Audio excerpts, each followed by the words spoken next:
Marbach, can you hear me? Feel the stone. When the lost Adabal regains its splendor, this endless war will be over. Feel the stone. Restore the Adabal and place it in the tower. This is your mission. Is there a problem? Marbach, can you hear me? Feel the stone. Feel the stone. I am counting on you. You are the only one who can do this.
Every dream comes to an end.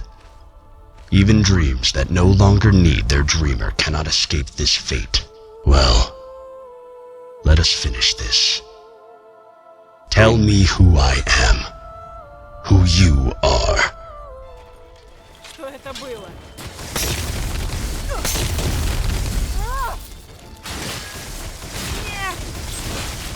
Спасибо.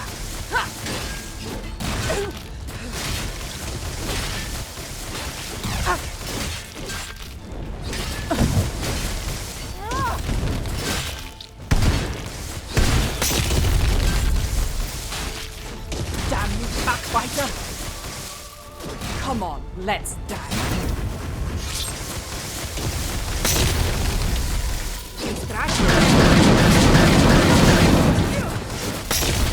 Victory. Sorry for now, but you left me with no choice.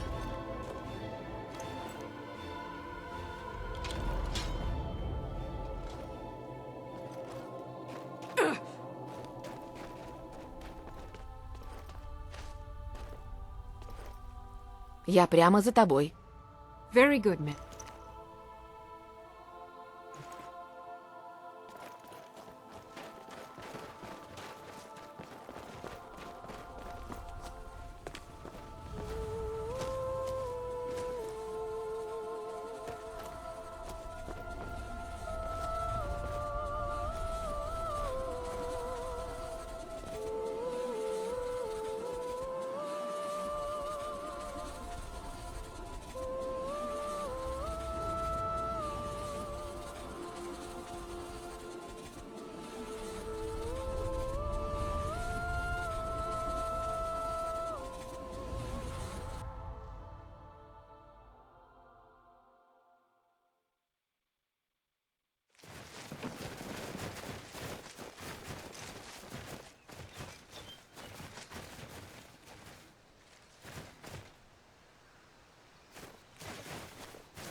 Can you sing me the rest of the song?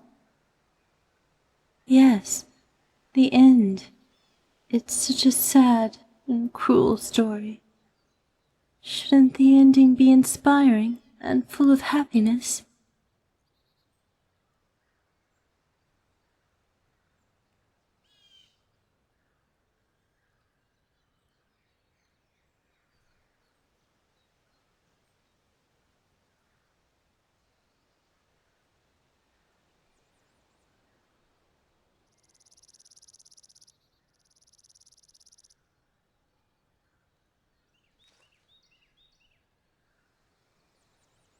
Oh, what a pity.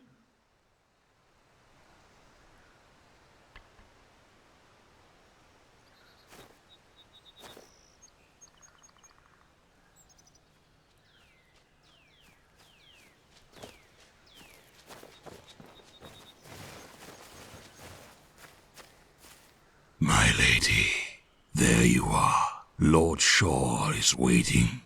Good. Then let's go.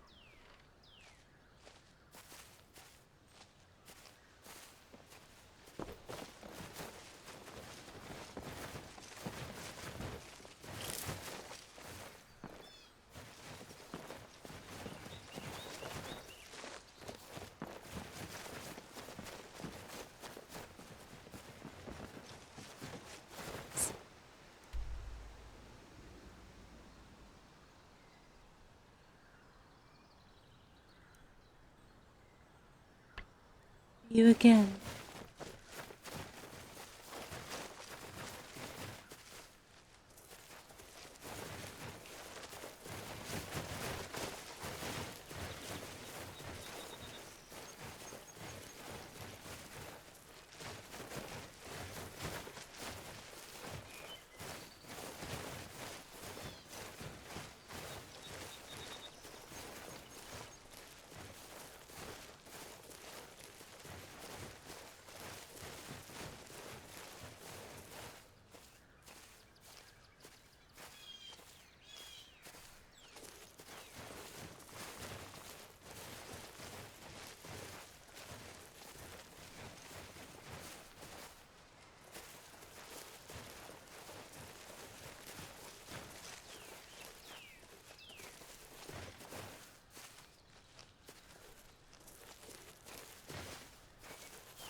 Once upon a time, when the Elder Gleam was still young, I slept in Kain's cradle.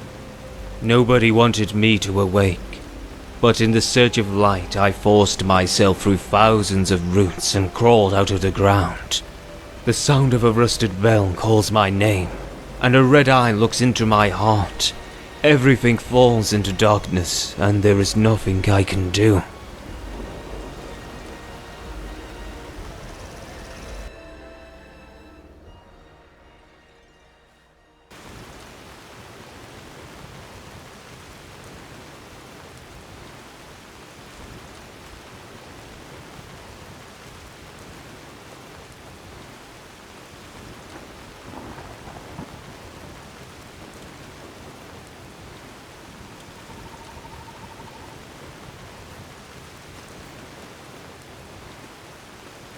You are not Shazar, nor his prophet.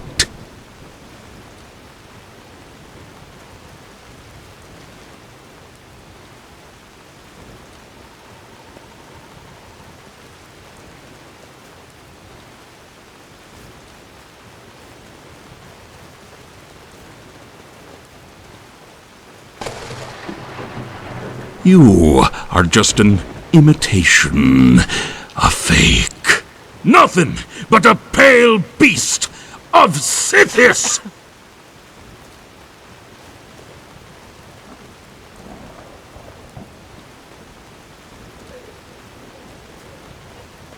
The first cry of the stillborn king resounded like a bell. And all the wishes will be realized with blood.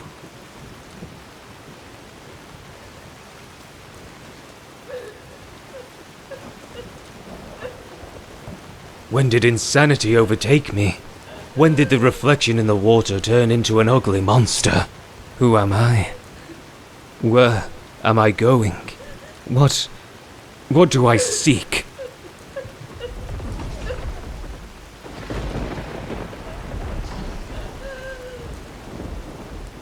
Monster, stay away from me. Monster, stay away from me.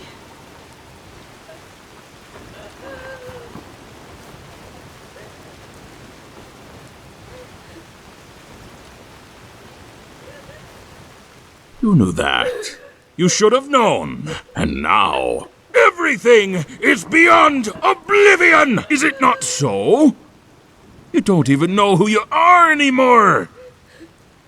Even burnt by stone, you won't let your desire go.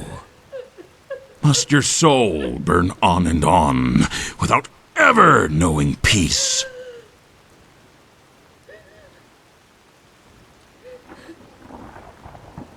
As expected from Molech Baal, a beast furthest from Shazar. Just weak, just wicked, just ugly. Your black soul has finally reached Sithis. Welcome, our new sibling.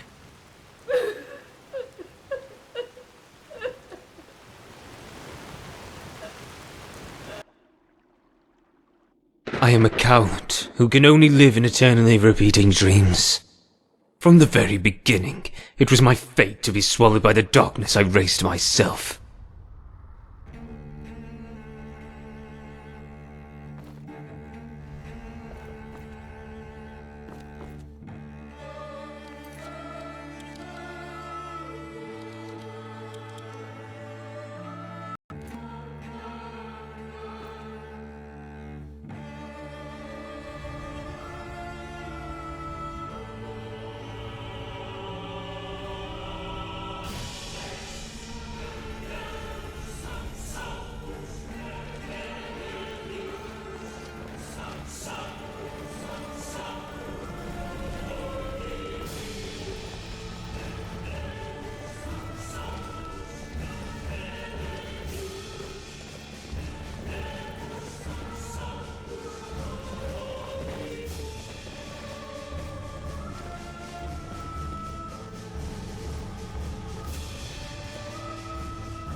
That vigilant will be here soon. What is your command? Gladly. You can rely on me, my lord.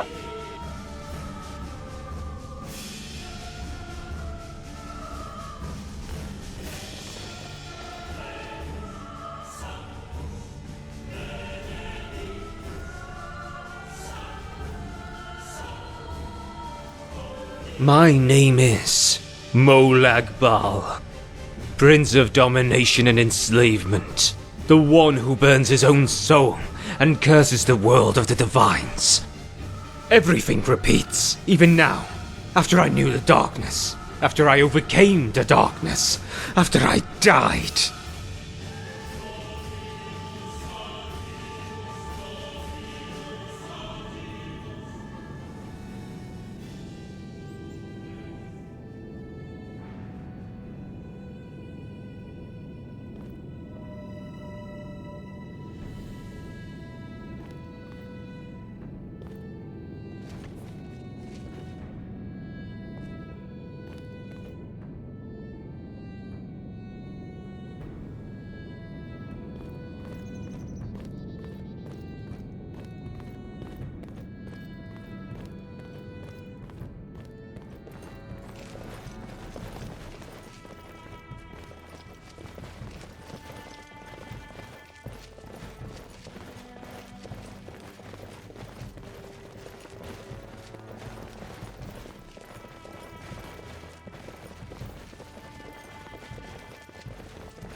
I'm proud of what we've managed to accomplish.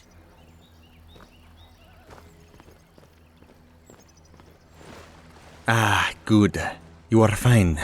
Jazan is glad. Then at least he did not pull you out of the water for nothing.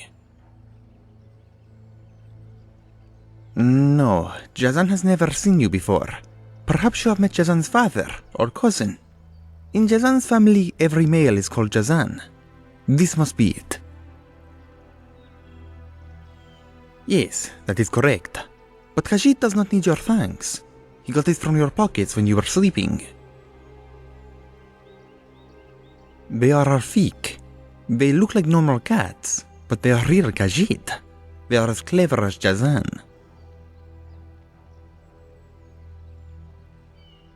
They do not speak Cyrodiilic, but they understand it. A bit. Alfik have their own language. Even Jazan understands it only a little. But no, Jazan is a very sensible Khajiit. He saved them from the chick trader, to help them. A slave trader who sells children. He kidnaps orphans and sells them into slavery. He is the worst among slavers. Even the Renri Jacqueline do not do such things. Beware of the cat called Jazel. He is especially ruthless, both at buying and selling. Jazan did not. They told him their names. If Jazan named them, all kittens would be named Jazan. Alfik are a bit different from the other Khajiit. Some of them are already born with names.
Я уже много лет охочусь и рыбачу в этих местах.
What can I do for you? Leg's playing up. I should see a healer one of these days. Fresh venison and a good selection of pelts. Have a look. Good hunting.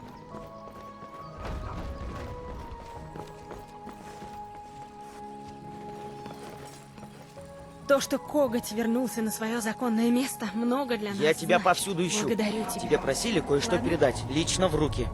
Посмотрим. Это от Фолка Огнеборода из Синего Дворца. Высоко же твои друзья сидят. Но вроде все. Ладно, мне пора. Dragonborn. You've done well. Need something? Зачем они обижают? Ха! Вот ты где!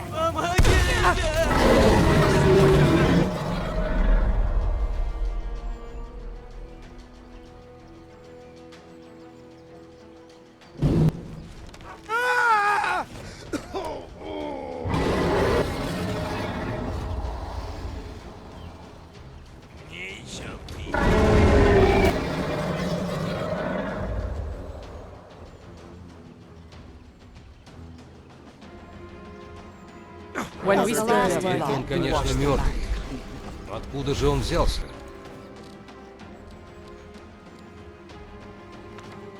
Теперь-то он, конечно, мертвый. Но откуда же он взялся? Я сдаюсь. В жизни такого видеть не доводилось. Так он правда мертв? Осторожно! Не подходи близко.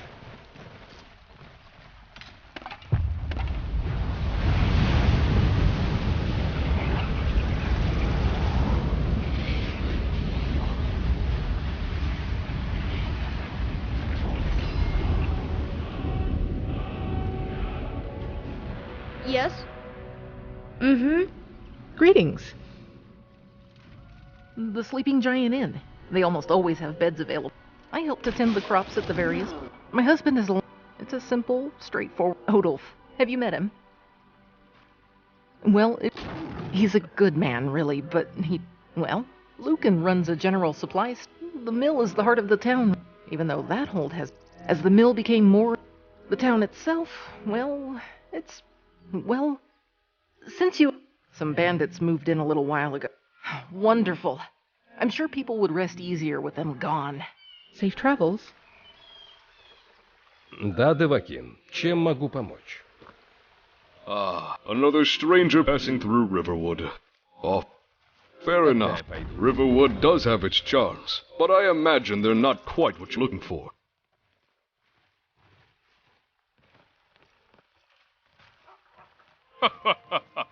The most In any case, Here's the same. The Riverwood type. You're correct. You've got to go. Come, follow me.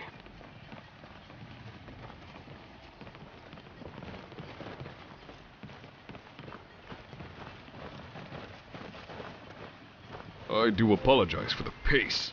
My leg isn't quite what it used to be.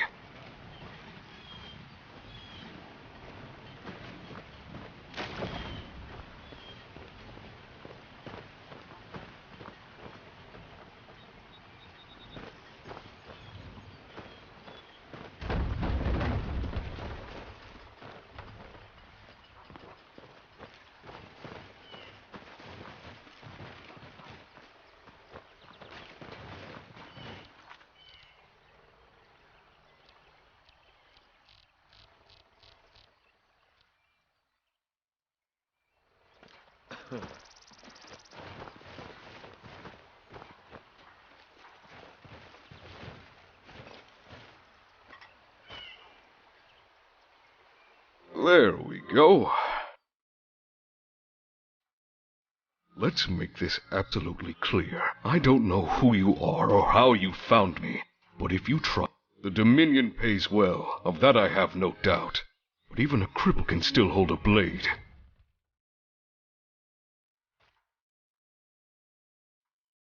Mercenaries come in many guises, so you'll have to forgive. How much did they pay you, Your weight in jewels? The promise of... You're an idiot if you think the Dominion keeps its word.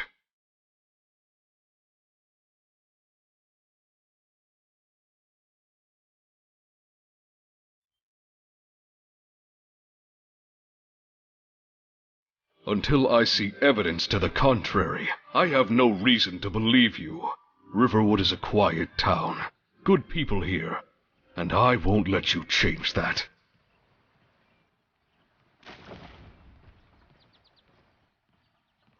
Maybe so. But why did you approach me in the first place? The only thing I have in abundance now is time. Very well. You seem honest enough. Let's sit down first. Then you can ask me whatever you'd like. My leg has started cramping again, as it is.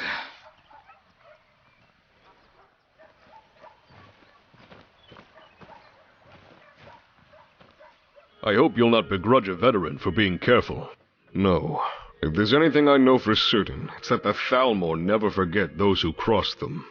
Even a sleepy village like Riverwood can attract unwanted attention, if you're not careful.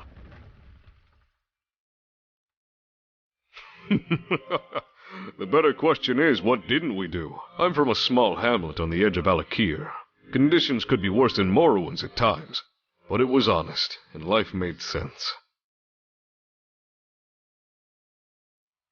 But there's too much bad blood there now, too many bad memories. Not just me, but for us all. The Dominion, of course. I was still half a boy at that age, bull-headed, rash. But I wanted to make a difference. Help. Thalmor forces were already in Hammerfell before the Great War had officially started, so I began working with a local band across the Alakir. Must have been quite a shock to the elves, to come from lush grasslands and comfort to nothing but desolate wastes as far as the eye can see. Lutes and poetry weren't going to be much help there. There's an old saying that the sands swallow all. We'd use the storms to cover our approach, and strike quickly before they had a chance to react. Most of us were just pulled from local settlements. Men and women that had been thrown into warfare with only basic martial training. But we made it work. Fought as hard as anything to keep our home. For a time, we had some close calls, and magic is always an unknown in combat. But we fought hard, won a few victories, even joined a battle near the entrance of Montelion. That was chaos if I ever saw it. Soon enough, the locals who had barely learned to hold the right end of a blade were veterans, forged through blood and war.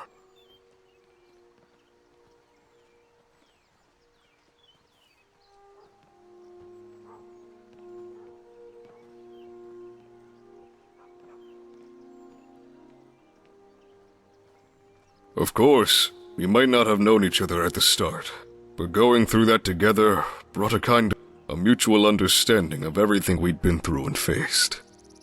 Good soldiers are worth their weight in gold. Soon enough, we went our separate ways, summoned off to different patrols. The war was gripping all of Tamriel by this point, and even the nobles understood that we couldn't be getting much help from the outside. I had taken a poison arrow during one of the last night raids, and was recovering in Sentinel. A short respite from battle, but a welcomed one. As any soldier can tell you, you take whatever sleep you can get. A lot of wounded in the city, but the guard kept it together and the Dominion off our backs. No. In fact, it was quite the opposite. While recovering and visiting some friends, I was approached by one of the forebears. The siege had recently been broken, and finally it seemed like the two were going to get their heads out of the sand. She was all blood, respected in the city, and as a joint effort with the Crowns, they organized a war band. By Satakal, it seemed someone got the idea that I should be picked to lead them. It was. Something like that doesn't come around every day. Strictly need to know, armed with the best gear Hammerfell Gold could buy, to strike fear in any who dared to cross into our lands. Of course, I may have been injured, but those few weeks hadn't made me go soft. I was eager to get back into the field and tear the Dominion a new one. We shook hands, and the next day I went to meet them. My people. We met in an old ruin beneath the city, only a few guards on hand. Introductions were made, plans laid out, and we toasted, even as Dominion spells pummeled the gates outside. As for my fellows, well, I could tell we were going to get along just fine. We headed out next morning. Some of the finest men and women I've ever known. War has a tendency to make or break a person, but these ones... I don't know if you fought in a war, traveler. Real war. But if you're lucky, every once in a while, you'll come into contact with someone who just has it. Skill, luck, bit of the gods on their side. I don't know, but each and every one of them was like fury itself in battle. We were the very best Hammerfell had to offer, and we were going to make Thalmor pay their tribute in blood. Our frontal team was led by an enormous Pomarat, gold flecks tinting a mane that had been decades in the making. From what I've heard, they're a rare sight outside of the Khajiit's homeland, but if you saw him fight, you'd understand why I was glad to have him on our side. Lot of great warriors out there, but few would dare risk locking blades with someone like him. More than once, he'd lean forward and sink his fangs into the enemy's face. Rip their throat out, even. The Thalmor never saw it coming. Outside of battle, though, Saja was a quiet one. He was content to keep watch while the rest of us slept, meditating under the moons.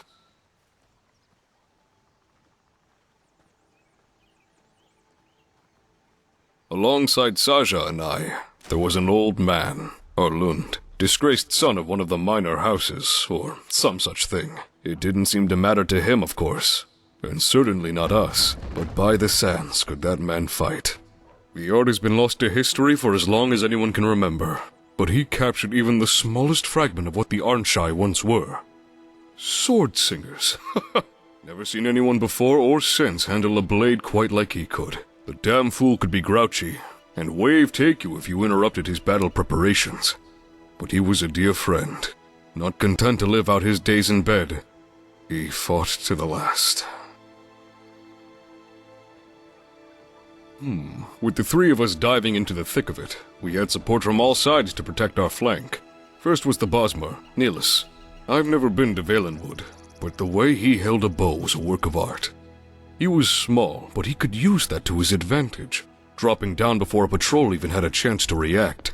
Before he'd even touched the ground, 3 arrows would find their mark. But he was always disappointed it couldn't be 4. A bit mad. He loved taking scalps wherever he could, but he moved like water and saved our hides on more than one occasion. Next was Kara, Altimer battle mage. Yes, surprising, no?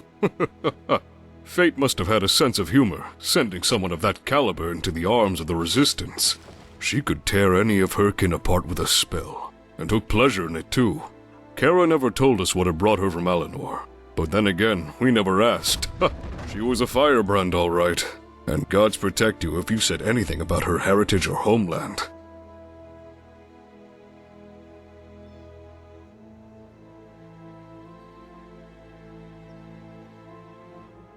Why? Because she looked similar to those we killed? The Resistance was not born of appearances, but an ideal. There was never a reason to doubt her, and she was welcome in our little band the same as any other. And we worked well together. There was Sunvar. I suppose you'd call him our healer, although he personally hated the term.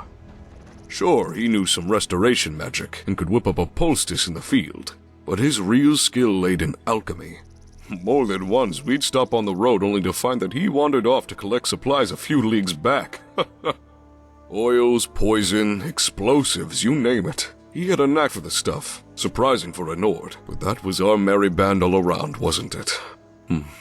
Finally, there was Tanwyn, the only one I knew before the war, but I would prefer not to speak of her. We were a family, of sorts. Any commander can send new blood to their death. I suppose it was a luxury that I could come to know them at all. Trust them. Madness had brought us together, but they were all good people. Honest. Even under difficult conditions, there was never a shred of doubt.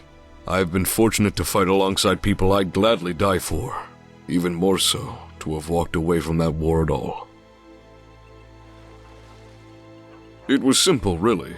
Disrupt Dominion activities wherever we could. At first it was mostly helping protect the roads or the occasional emissary.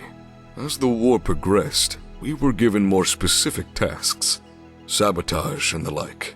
Extinguishing fires, slitting throats as the Thalmor slept, and disappear before the first light. Soon enough, a bit of a legend began to develop. The ghosts of Ban Karai. Deadly wraiths waiting in the reaches of the Alakir. I believe it was the locals that had started the tale. A superstition after patrols no doubt failed to return. It was all nonsense, of course, but as far as we were concerned, anything to shake the Dominion's resolve had its uses. No one, no matter how skilled at tracking, knows the wastes better than my people, and we used that to our advantage, but we referred to ourselves by our own name. Enough time has passed that the name is now only that, but once the Resistance only had to utter it to make captured spies cave. Huh.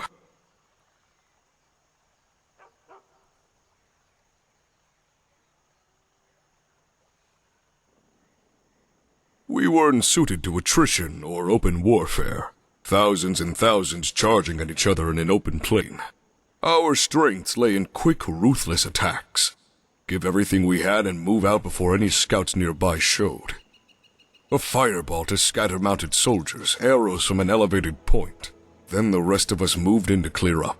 The Thalmor showed no mercy, so why would we show them any in return?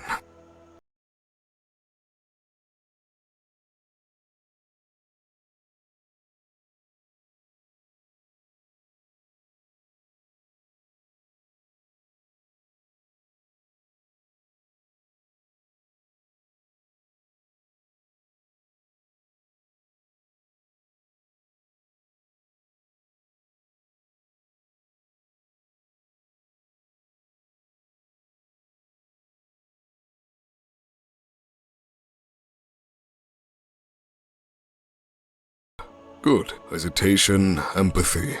All these things are luxuries. Perhaps things could have gone a different way, but we did what we needed to do. Only nobles in their comfortable manners have the time to debate right and wrong. The rest of us just have to live with it. Yes, by then it seemed like all Tamriel had fought to a standstill, but the war just dragged on. Our party was moving around Hammerfell more freely, but we could only be in one place at a time. Let one village burn so you can help protect another. Assault a war party or keep the Thalmor scouts blind. 100 lives or 1,000. Simple choices, but so much more to consider. In any case, that's how it was. One morning, we must have been camped by a small oasis. A rider came charging up. We received letters from Sentinel and other cities before, of course. But this was unexpected. We had been ordered to a small village on the border with Cyrodiil to await members of the Dominion Command passing through. Our contact was a bard of all things, a young Imperial woman by the name of Lavella Dientis. She had been scouting the place out before our arrival. Of course, but the letter was legitimate, and we weren't exactly in a position to refuse with a war going on. Within a couple of days, we'd left the wastes of the Alakir behind us and headed for greener pastures. When we arrived, it was late at night, but that gave us a bit of time to check the place out. Calling it a village was certainly generous. It was more of a loose collection of hovels than anything else. A couple of houses, a run-down farm on the eastern edges, and your typical tavern to pull it together. Nothing out of the ordinary. Next morning, we headed in and visited the tavern. Our illustrious contact was dressed in finery, playing to bleary-eyed peasants. It was all very surreal. Mostly farmers. They appeared to tolerate Dientis' presence as long as she steered clear enough to let them drink in peace. I don't know much about lutes and singing, but she was clearly skilled. Why it was her, someone who'd draw the attention of everyone within 100 leagues as our contact, though, was beyond me. Anyway, despite some misgivings, there was no sign of the Dominion, and the innkeeper's family were decent folk as we settled in. Surprisingly, yes, The letter did turn up something we could use. Dianthus told us that a group of emissaries and nobility from Alinor had been traveling with a larger force through the east of Hammerfell. However, the force had split off to move into Skyrim, so these nobles were moving to an encampment in southern Cyrodiil, right into our path.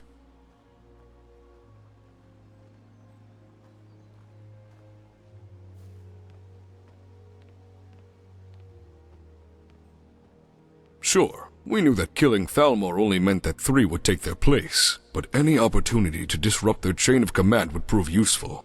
Besides, getting targets all in one place was too good to ignore, and after everything we'd seen, we were eager to offer them our hospitality. Dianthus was eager to get it done and leave the place, but we enjoyed some brief respite. Each day we checked the roads, using the woods to stay unseen. Then, well, the time finally came. As I said, the village was no fortress. There were some makeshift stables that could provide cover from arrows, but not a whole lot else. Most of the villagers heeded my warning and left before the Dominion arrived, but the innkeeper was stubborn, said that he wouldn't move, even if Ball himself was coming. We decided that the best way to draw them out would be to stage an attack in the woods and bring them into the village. Close quarters would be our advantage, and hopefully give us enough time to deal with any spells. Dianthus volunteered to play victim of a bandit attack, a little too eagerly, actually, but she was our best hope for getting their attention. All that was left to do was move into position. I waited inside the inn with Saja and Sunvar to play the part of drunken bandits, getting fat off the latest raid and hopefully enough to get the Dominion's attention. Arlund was dressed as a blind old traveler, nursing a drink on the ground just outside with Nillis on the roof or the stables nearby. Kara had a Justicar's outfit, so would move in with the rest of the group as they approached the village. Tanwyn, well, she wanted to sit by me, act as the concubine to my dastardly bandit leader. No. Almost from the moment we put it into motion, things began to spin out of control. We had assumed that, once we got their attention, the group would move into the village as one. The Altimer work as single parties. They're not suited to scouting or smaller warbands. They used the Barsmur Khajiit for that. Numbers weren't a problem provided we could use the surroundings to our advantage. But it was going to be a tough fight. You can imagine what it was like when 2 Justicars rode in ahead of the group, just as we were getting ready. The only thing we could do, stick to the plan and hope that Dianthus would draw in the rest of them. All of us knew the risks, knew what we were in for. But when the 2 Justicars walked in, no one dared to even breathe. I certainly considered it, but had they managed to get a spell off, it would scatter the rest of the group, or at the very least, it would blow our disguises trying to deal with the bodies. It wasn't easy, but we had to keep going. The innkeeper could tell something was wrong, but served up the Justicar some drinks. With Satakal's eyes on our side, they'd soon leave or be too drunk to react when we did attack. But those 2 elves, they decided to come and sit with us instead. I could see that Tanwyn wanted to reach across and throttle them. The Justicars just sat down and struck up a conversation. I remember I kept looking between the door, straining to hear any movement outside, and Saja, who had one hand on their blade. But the Justicars just sat there, ordering more drinks. Maybe they could see we were on edge. Perhaps they just didn't care. Either way, we weren't going anywhere. The innkeeper was ready to move at a moment's notice, but the Altimer didn't budge.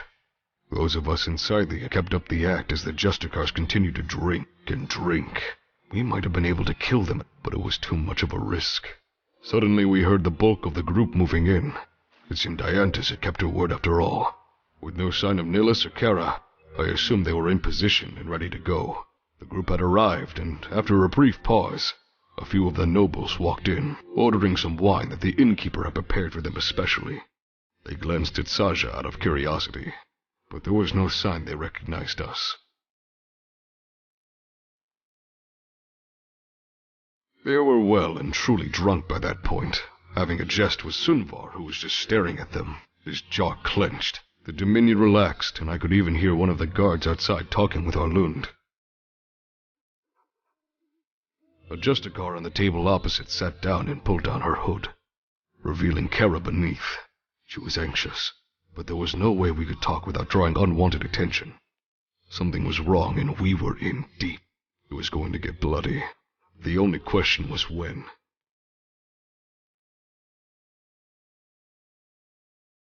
Maybe, but it had been a mistake to draw the Altmer into the tavern. I, had underestimated what they'd do. Still, we sat there until one of the nobles came shambling over and started flirting with Tanwin. Clearly they thought we were simple travelers, and thought to buy a night with her using gold. I kept up the gruff bandit act, giving him some excuse that she was mine or whatever. But he kept pushing. Tanwin was so tense I thought she was about to snap, but brushed it off, until the noble leaned forward and put his hand on her thigh. Tanwin pushed him off of her in disgust, and suddenly, everyone was on their feet. I've been lucky enough to walk away from many situations that would have killed another, but nothing could prepare someone for something like that. Perhaps it was our fault for not moving sooner, for not calling the whole thing off. Perhaps it had been doomed from the start. But it doesn't matter. It was too late. The Thalmor were ready to go, the noble indignant at some dog and his whore for refusing the likes of him. There was no turning back. 3 arrows came tearing through the open windows, hitting the drunks and then the noble, right through the throat. As everyone drew their weapons, I threw my weight forwards, flipping the table onto its side as a bolt of electricity crackled against it. That damn innkeeper had managed to time his throws with Kara, using some cheap bottles to throw on the elves while she followed up with a fireball. As the smell of burnt flesh assailed us, Tanwin and I leapt out of the nearest window, with Saja, bloody and enraged, not far behind. It was better than I was expecting, worse than I hoped. Arlund stood over 2 soldiers that had been standing guard, but more Thalmor were already running towards us. I could see Nilus on the roof nearby picking off as many as he could, but we were going to be overrun, and there was only one way out. Sunvar stepped out, his hands bloodied from beating one of the drunkard's skulls, with the wounded innkeeper in tow. The heat from behind us was overwhelming, but we drew our weapons to meet the oncoming horde. I wish it had been. There was no way we'd be able to make it to the trees, and the horses the Dominion had arrived on were long gone. We stood back to back, but it was not enough. Arlund was the first to fall, an arrow through the shoulder, and then a charger's sword. One of the battle mages collapsed the roof under Nilus, and I heard him cry as the soldiers moved in. Sunvar. He fought through the pain, wielding whatever he could get after losing his weapon. He fell with his kinsman, the innkeeper, teeth clenched in a blinding fury as he pushed his fingers as far as he could into a noble's eye sockets. Tanwin and I were protecting each other's flanks, our sabers bloodied by elven filth. But no matter how hard we fought, it wasn't enough. One by one, I watched my party die, even as more of the Dominion poured into the village ruins. Saja, right until the end, fought like one of the gods themselves. Warhammer, claws, teeth, whatever that damn Khajiit could do. But one of the Justicars blinded him with a flask, and a group of them managed to overwhelm Kara before she could help.